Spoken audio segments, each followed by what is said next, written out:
এই মাহফিলগুলোতে কেউ শুরু থেকে শেষ পর্যন্ত যদি থাকে তাহলে কমপক্ষে 50 লক্ষ নেকি এর কম তার আমলটা জমা হইতেই পারে। বলে ঠিক না? এখন হুজুর উদাহরণ দিয়ে বলতেন, এখন যদি আপনারা বলেন যে হুজুর 50 লক্ষ নেকি আমাদেরকে দেখায় তারপর যাবেন, তাহলে আপনারা যেতে দেবো না যদি দেখাতে না পারেন।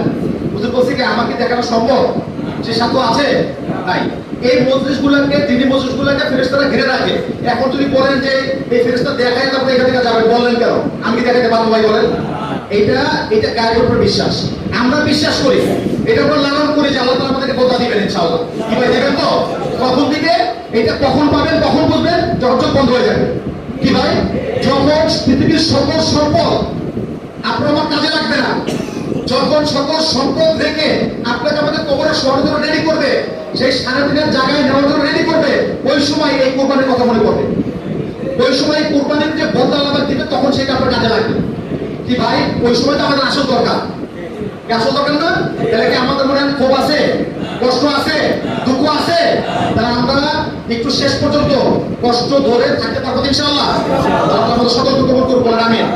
আলহামদুলিল্লাহ ভাই, আজকে আমরা যে প্রোগ্রামে উপস্থিত হয়েছি, এই প্রোগ্রামটা আসলে ইসলামী যুব আন্দোলন বাংলাদেশের আমরা যারা জনশক্তি আছে, জনশক্তির মান উন্নয়নের একটা অংশ হিসেবে আমরা এখানে আজকে প্রোগ্রাম করছি। আমরা আমাদের জনশক্তির মান উন্নয়ন করবো। জনশক্তির মান উন্নয়ন